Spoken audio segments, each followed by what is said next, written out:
I also hope we can make a little profit come Sunday. It's Saturday, so you know what that means. Time for another edition of The Odds Couple, but this time with a twist. Time to head into the classroom. Welcome into another week of The Odds Couple, but this time around we're going to do things a little differently. Sports betting for dummies, and how fitting, I'm the dummy. It makes sense. But betting analyst Jared Smith is here to save the day. Jared, at times it's like we're speaking another language and we really need your expertise to decipher it. Are you ready? I am ready. I can be a dummy sometimes too based on the results of my picks, but hopefully today we all get a little bit smarter. I think I'm the bigger dummy, so we definitely need your help here. So let's start with the basics, how to read the betting odds. Jared, we got these negative, positive numbers.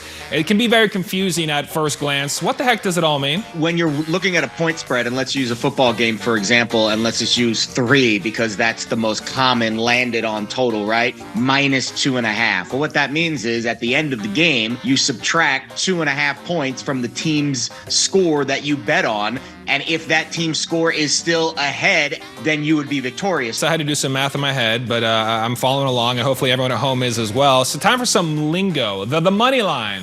Aha, I love that sound. Cha-ching. You always want more of that. And to put it simply, money line just means you're betting on a team to win the game. But if we see -175, what does that mean when you're trying to place that bet? Let's use -200 just to use a nice even round number. I like it. What it means on your wallet, you would have to put up $200 -200 in order to win 100. So for each $2 you put down, you get $1 back. When you see a +7.5, when I first started betting, I was a little confused, but does that mean you can lose by 7 or lose by 8? Try to explain this to me as if I'm in second grade.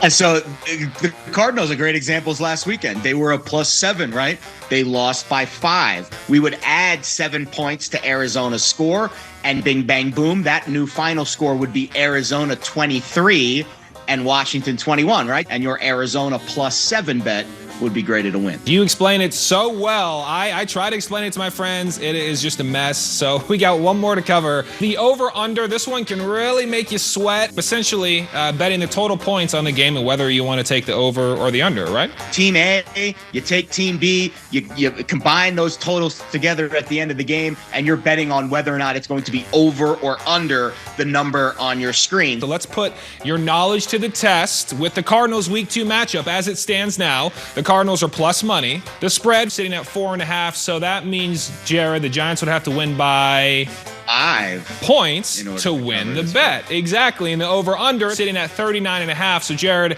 what would be the one bet you're placing? I am going to take those 4.5 points. I'm going to grab them. I'm going to put them in my back pocket, and I'm going to bet Arizona. They can lose by 3 or even 4. Yep.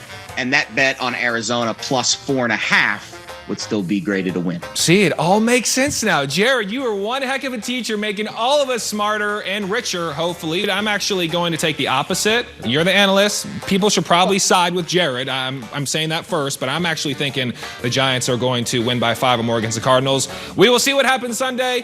Probably side with this guy over me, but that's what makes betting so fun. We'll find out soon enough. Jared, you were great. Thank you so much, man.